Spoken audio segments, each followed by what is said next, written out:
احمد حسن العربی صاحب، آپ نے کتاب بھی لکھی بنیان مرصوص پہ، یہ بتائیے گا بنیان مرصوص اگر پاکستانی قوم ہندوتوا کے خلاف بن سکتی ہے، ایران محمد رسول اللہ صادق الوعد الامین جو روز رسول صلی اللہ علیہ وسلم پر یہ کلمہ 24 مرتبہ لکھا ہوا ہے، انہوں نے اپنے آپریشن کا نام بھی وعدہ صادق سوم رکھا، تو اگر دو قومیں وعدہ صادق اور بنیان مرصوص بن سکتی ہیں تو 57 اسلامی ممالک بنیان مرصوص کب بنیں گے؟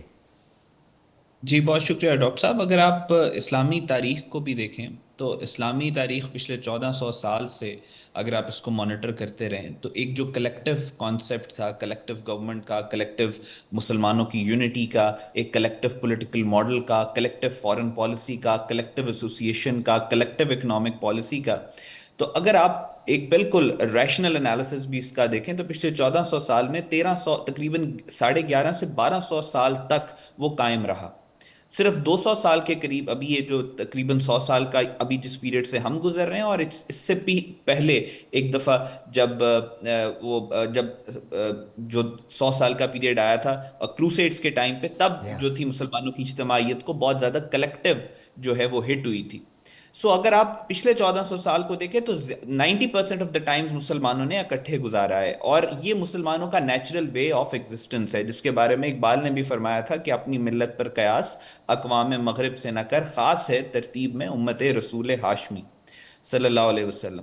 سو ابھی بھی جو آپ یہ دیکھ رہے ہیں کہ مسلمانوں کی یونٹی آپ کو یہ جو larger grand geopolitical scale ہے اس کے اوپر آپ کو کم نظر آ رہی ہے. آپ کو مسلمانوں کی اکنامک یونٹی نہیں نظر آ رہی، آپ کو مسلمانوں کی ایجوکیشن جو ہے وہ ڈاؤن فال کا شکار ہے. تو اس بات کا آپ ایمان رکھیے کہ یہ ٹیمپرری ہے، اور نیچرل پروسیس ہی اس طریقے کا اس طرف اس قوم کو لے کر جا رہا ہے کہ اب ان کے پاس کوئی اور آپشن بچے گا ہی نہیں سوائے اس کے کہ یہ یونائٹ ہو.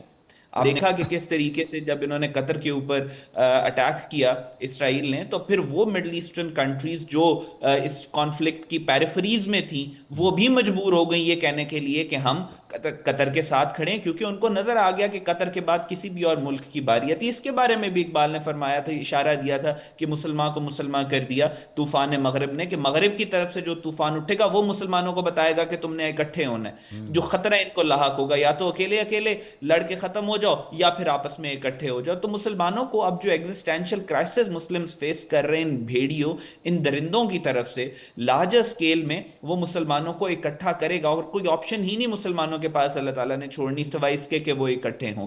ہاں لیکن وہاں تک پہنچنے کا جو پروسیس ہے ڈاکٹر صاحب وہ بہت تکلیف دہ ہے، وہ بہت تکلیف دہ ہے، کیونکہ سامنے سب کے یہ چیز تقدیر یہ لکھی ہوئی ہے، سامنے ہے، یہ اکٹھے ہونا ہے. اقبال نے فرمایا مسلمان ایک ہوں گے مسلم حرم کی پاسبانی کے لیے، نیل کے ساحل سے لے کے تاب خواہ کے کاش اگر سبق پڑھ، پھر صداقت کا، عدالت کا، شجاعت کا لیا جائے گا کام تجھ سے، پھر دنیا کی اچھا امامت کا. تو یہ کرنی ہے. احمد حسن عربی صاحب، یہ بتائیں چونکہ کل جو حملہ ہوا پہلے تو انہوں نے کہا ہم نے قطر کو بتایا تھا، امیر قطر نے تردید کر دی. ایک تو قطر کے ایئر ڈیفنس سسٹم کے بارے میں بتائی، دوسرا انہوں نے ریٹیلیٹ کیوں نہیں کیا، کیا وجہ ہے؟ دیکھیں بات یہ ہے کہ ابھی اسرائیل کی جو ساری کی ساری جو تھیوری اس نے اپنی بلڈ کی، جو پرسپشن اس نے بلڈ کی ہے، ایک انونسبلٹی کا کانسیپٹ وہ اپنے ساتھ لے کے آیا. پھر اس کے بعد انہوں نے جو انفارمیشن ڈومین کو کنٹرول کیا، مڈل ایسٹ کے اندر کسی قوم کو ایک حد سے زیادہ انہوں نے طاقتور نہیں ہونے دیا. فار دا پاسٹ 70 ایئر جو سائکس پکٹ اگریمنٹ کے بعد یہ جو نقشے کار کیے گئے، انہوں نے باقاعدہ طور پہ اس بات کا خیال رکھا کہ ایک چھوٹی چھوٹی، جس کو کونڈولیزا رائس کہتی تھی، کہ کوئی کیوٹک پاکٹس میں مڈل ایسٹ کو ڈیوائیڈ کرنا ہے کہ یہ آپس میں لڑتے رہیں. جو بھی ڈاکٹر صاحب نے بات کی ہے کہ کس طریقے کا ڈیوائیڈ ہے مسلم سیکٹیرین، ایتھنک، لنگوسٹک، پروونشل، ہر لائن کے اوپر مڈل ایسٹ کے اندر انہوں نے بارڈر کارو کیا. تو لہٰذا ان کو اس میں کیپیسٹی ہی نہیں چھوڑی کہ وہ یونائٹ ہو سکیں یا وہ لارجر اینیمی کو دیکھ سکیں.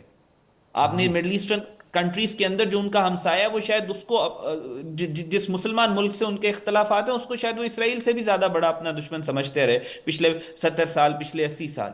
اب ان کو ریئلائز ہونا شروع ہوا ہے کہ بھائی اصل دشمن تو ہمارا کوئی اور ہے، جو گریٹر اسرائیل بنانا چاہ رہا ہے، جو ریور نائل سے ریور یوفریٹیز تک ہم لوگوں کو ختم کرنا چاہ رہا ہے، جو مسلمانوں کا سب سے بڑا دشمن ہے. تو لہٰذا اب ہمیں اکٹھے ہونا ہے. قطر نے ریٹیلیٹ، قطر کے پاس آئی ڈونٹ تھنک کہ قطر ہیز دا کیپیسٹی کہ وہ ریٹیلیٹ کر سکے اس طریقے سے جو ریٹیلیشن کا انڈرسٹینڈنگ ہم پاکستانیوں کو ہے کہ یہ ریٹیلیشن ہوتی ہے.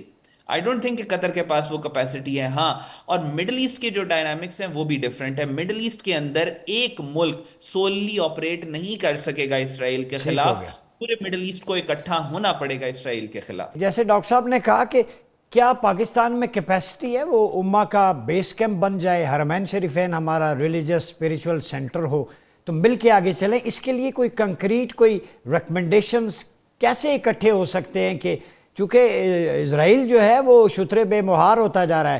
کل کتنے ممالک، 9 ممالک پہ مڈل ایسٹ میں وہ حملہ کر چکا ہے، زبانی جمع خرچ، مذمتی بیان، تو ہر کوئی ترنوالا بنتا جا رہا ہے. کچھ نہ کچھ تو کرنا پڑے گا.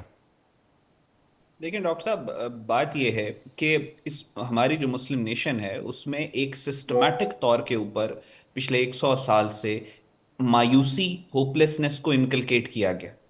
اسرائیل نے اربوں ڈالرز لگا دیے ایک اپنا انوینسبلٹی کا کانسیپٹ دینے کے لیے کہ اسرائیل کو کچھ بھی نہیں ہو سکتا، اسرائیل کو کوئی نقصان نہیں ہو سکتا. پھر ہمارے ہاں ایک کانسپیریسی تھیریز کا ایک پورا نیٹ ورک بچھا دیا گیا کہ اس پوری دنیا کے پیچھے ایک لابی ہے، سارے ملک وہ لابی کنٹرول کر رہی ہے، وہ چھپے ہوئے لوگ ہیں، آپ لوگ کچھ کر ہی نہیں سکتے، آپ کی سانس بھی وہ دیکھ رہے ہیں، آپ کا سوچ بھی ان کو پتہ چل رہی ہے، لہٰذا مسلمان تو کچھ کر ہی نہیں سکتا. اور انفارچونیٹلی بہت پڑھے لکھے لوگوں نے اس کا یہ وہ سب سے پہلے وہ جو تھاٹ لیڈر سے مسلم امت کے اندر وہ اس کا سب سے پہلے نوالا بنے. اور پھر اس کے بعد پوری مسلم دنیا کے اندر ایک ہوپلیسنس، کیا حکومتیں تو کیا عوام، یہ انکلکیٹ کر دی.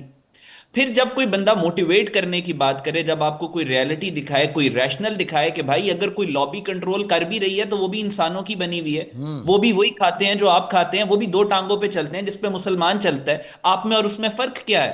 آپ اکٹھے ہوں اور آپ اس کا مقابلہ کریں. تو پھر کہتے ہیں کہ یہ چیز تو پاسبل ہی نہیں ہے. پھر یہ ہے کہ مسلمان اکٹھا نہیں ہے. بات یہ ہے mind believes in the body conceives. آپ اقبال، پاکستان کا کیا کانسیپٹ تھا؟ اقبال نے 27 میں کہا میں پاکستان کو بنتا ہوا دیکھ رہا ہوں، اور پھر دنیا کی تاریخ نے دیکھا کہ 1947 میں پاکستان بن گیا. اقبال پہ 27 میں لوگوں نے اعتراض کیا کہ جی مسلمان تو یہاں پہ ختم ہو گئے ہیں، جی مسلمان ہندو میجورٹی ہے، برٹش امپائر ہے، آپ کیسے پاکستان نکالیں گے؟ اقبال نے کہا عشق و فریاد لازم تھی سو ہو گئی. اب دل تھام کے اس خواب کی تعبیر دیکھ، پوری دنیا نے تعبیر دیکھی، پاکستان بنا. تو بات یہ ہے کہ آپ اقبال پھر فرماتے ہیں کہ یقین پیدا کر غافل کہ مغلوب گماں تو ہے. اپنے اندر یقین پیدا کرو کہ تم کر سکتے ہو. آپ نے بات کرنے سے پہلے ہی جب ہتھیار ڈال دینے ہیں، آپ نے کہنا ہم تو کچھ کر ہی نہیں سکتے، ہم تو جی بہت ڈیوائیڈڈ ہیں. پھر نہیں ہوگا، ایٹ لیسٹ ان سے نہیں ہوگا جو یہ بات کریں گے. تو بات یہ ہے کہ ہمیں ان ساری چیزوں سے اپنے آپ کو رائز ابو کرنا ہے. For once in our life we have to think positively. وہ جو قومیں اسرائیل کے خلاف لڑ رہی ہیں، ہم نے ان کو بھی حوصلہ دینا ہے. ان کو یہ نہیں کہنا تم نہیں کر سکتے، اسرائیل کے پیچھے تو ایک لابی بیٹھی اور پوری دنیا اس کو چلا رہی ہے. یہ شیطان کا وار ہے، ابلیس کی مجلس شورا پڑھیں، باقاعدہ طور پہ لکھا ہوا ہے. سو بات یہ ہے کہ ہمیں اب پریکٹیکل سولوشن، ہمیں سب سے پہلے بلیو کرنا ہے کہ ہم کر سکتے ہیں، باقی چیزیں بعد کی ہیں.